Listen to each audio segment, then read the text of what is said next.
Hey guys, I am Mayur Sharma. Welcome back to my channel SR Tuition Lecture. So friends, in last video we have learnt how to calculate sigma for electron of an atom, and we have done Slater's rule, and in this video we are going to discuss the most important topic of periodic table, that is periodic properties. So before starting the video, the same thing I would like to say is do not skip a video a bit and see the video from start to end, because today video is going to very useful to you. So without wasting your time, let's start our topic.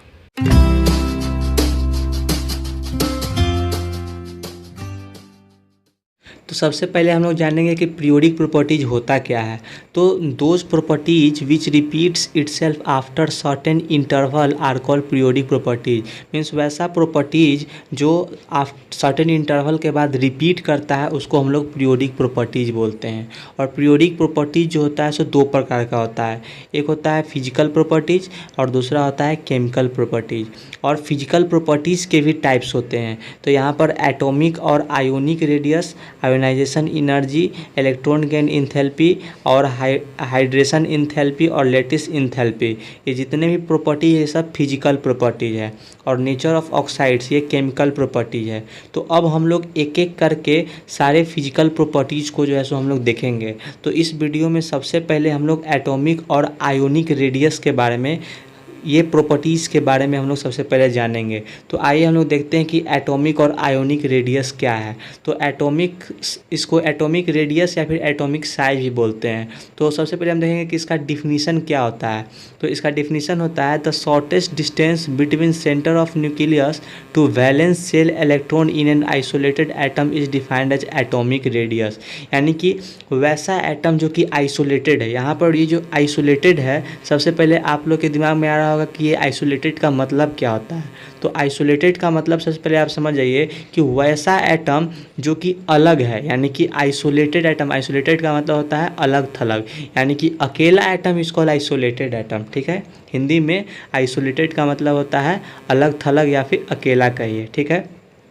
तो isolated atom में जो valence shell electron और nucleus, centre of nucleus के बीच का जो shortest distance जो होता है उसी को एटॉमिक रेडियस बोलते हैं। यानी कि एक आइसोलेटेड एटम में जो वैलेंस सेल इलेक्ट्रॉन और सेंटर ऑफ न्यूक्लियस के बीच का जो शॉर्टेस्ट डिस्टेंस है उसी को एटॉमिक रेडियस बोलते हैं, ठीक, okay. And the second point is since atoms do not exist in isolated form. अब यहाँ पे कह रहा है कि चूँकि एटम्स जो होते हैं वो आइसोलेटेड फॉर्म में एग्जिस्ट ही नहीं करते हैं except noble gas. Noble gas के ही एटम होते हैं जो कि आइसोलेटेड फॉर्म में एग्जिस्ट करते हैं। उसके अलावा जितने भी एटम्स होते हैं, दूसरे एलिमेंट के जो एटम्स होते हैं वो आइसोलेटेड फॉर्म में एग्जिस्ट नहीं करते हैं, ठीक है। So we cannot calculate the radius of an atom in isolated form.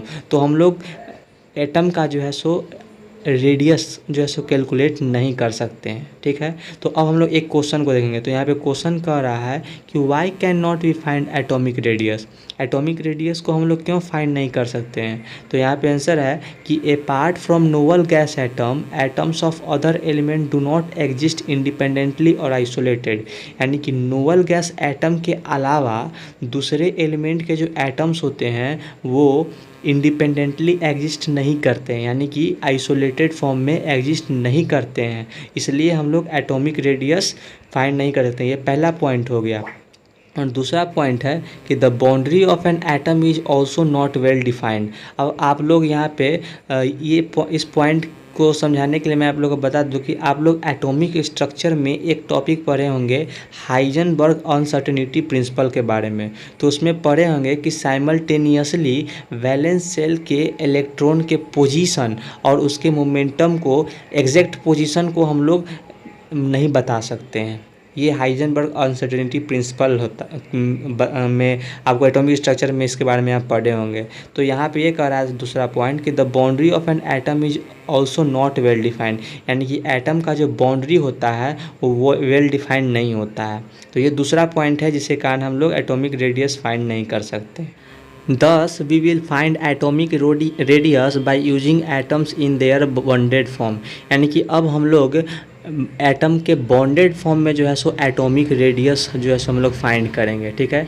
तो bond are of following types, यानी कि ये इस टाइप्स के बॉन्ड के फॉर्म में जो है सो एटम का जो है सो हम लोग एटॉमिक रेडियस निकालेंगे। ठीक है, तो कौन कौन से बॉन्ड के फॉर्म में, तो कोवैलेंट बॉन्ड हो गया, मेटालिक बॉन्ड हो गया और आयोनिक बॉन्ड हो गया। ठीक है, अब हम लोग देखेंगे टाइप्स ऑफ रेडियस के बारे में। तो टाइप्स ऑफ रेडियस क्या क्या होता है, तो पहला है कोवैलेंट रेडियस। ठीक है, तो कोवैलेंट रेडियस कब हम लोग निकालते हैं, तो कोवैलेंट रेडियस जो है सो कोवैलेंट बॉन्ड के फॉर्म में, यानी कि वैसा एटम जो कि कोवैलेंट बॉन्ड के फॉर्म में है, उसी एटम का जो है सो हम लोग कोवैलेंट रेडियस निकालते हैं। ठीक है, तो कोवैलेंट बॉन्ड एग्जांपल के लिए Cl2 हो गया, H2 हो गया, N2 हो गया, O2 हो गया, एक्सेट्रा। ठीक है, तो ये एग्जांपल हो गया जो कि कोवैलेंट बॉन्ड का एग्जांपल है।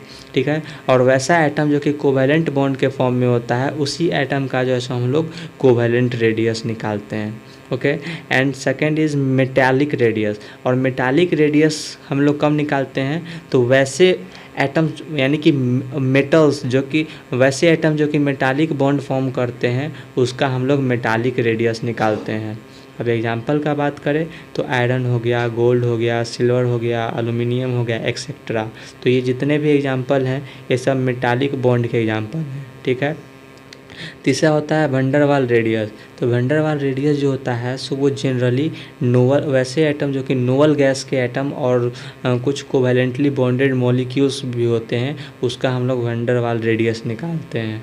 और फोर्थ है आयोनिक रेडियस। तो आयोनिक रेडियस वैसे एटम का निकालते हैं जो कि आयोनिक बॉन्ड फॉर्म करता है। तो एग्जांपल के लिए जैसे NaCl हो गया, KCl हो गया, Na2SO4 हो गया, तो ये सब जो है सो इसका हम लोग आयोनिक रेडियस निकालते हैं। ठीक है, तो अब हम लोग एक एक करके देखेंगे कि कोवैलेंट रेडियस। सबसे पहले हम लोग आज जानेंगे कि कोवैलेंट रेडियस कैसे निकालते हैं। ठीक है, तो आइए हम लोग देखते हैं कि कोवैलेंट रेडियस कैसे निकालते हैं।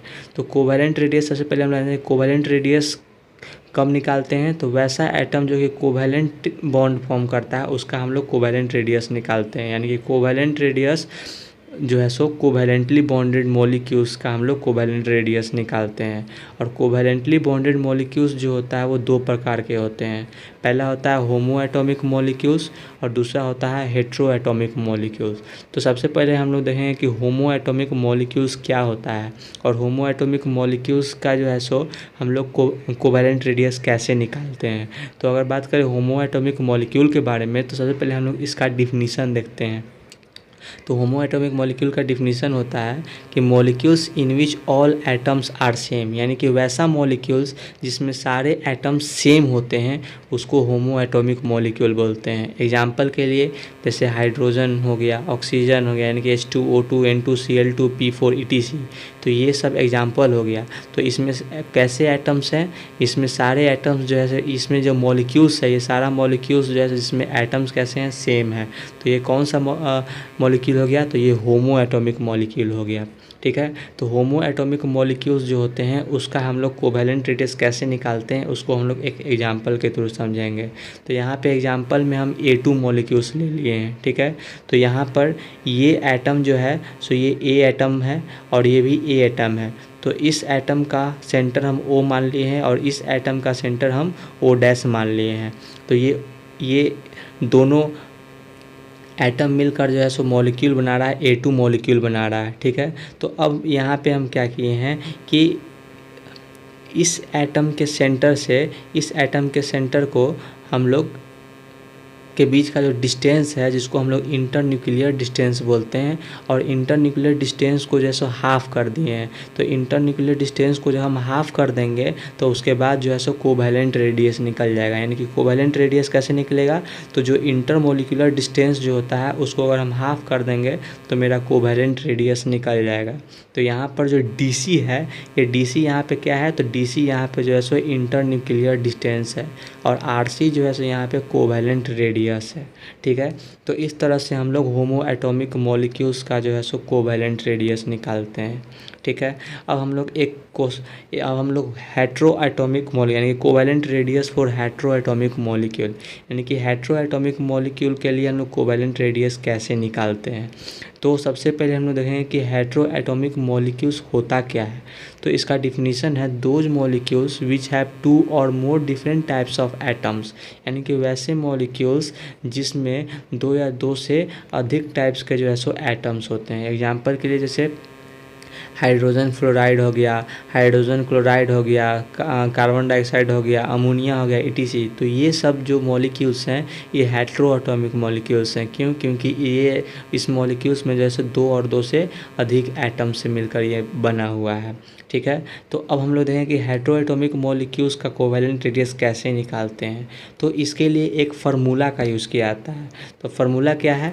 तो शूमेकर स्टीफेंसन फार्मूला, यानी कि शूमेकर स्टीफेंसन फार्मूला का यूज़ करके हम लोग हेटेरो एटॉमिक मॉलिक्यूल्स के लिए कोवैलेंट रेडियस निकालते हैं।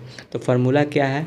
तो यहाँ फार्मूला है DHF = RH + RF - 0.09 mod XH - XF। अब इस चीज़ को समझिए कि ये फार्मूला का यूज़ करके ही हम लोग कोवैलेंट रेडियस निकालेंगे हेटेरो एटॉमिक मॉलिक्यूल के लिए। ठीक है, तो अब हम लोग इसको इस फिगर के थ्रू समझते हैं। जैसे कि ये एटम है हाइड्रोजन और ये एटम है फ्लोरीन। तो हाइड्रोजन एटम और फ्लोरीन एटम के बीच का ये जो इंटरन्यूक्लियर डिस्टेंस है, अगर हम हाफ़ कर देंगे तो हाफ़ करने के बाद जो मेरा RC आएगा यहाँ पे, यानी कि कोवैलेंट रेडियस जो होगा ये इस एटम से भी ज़्यादा हो जा रहा है। यानी कि ऐसा तो हो नहीं सकता है, क्योंकि कोवैलेंट रेडियस जो होता है वो एटॉमिक साइज़ से छोटा हो सकता है लेकिन उससे बड़ा तो नहीं हो सकता है। तो इसलिए हम लोग जैसो शूमेकर स्टीफेंसन फार्मूला का यूज़ करते हैं कोवैलेंट रेडियस निकालने के लिए।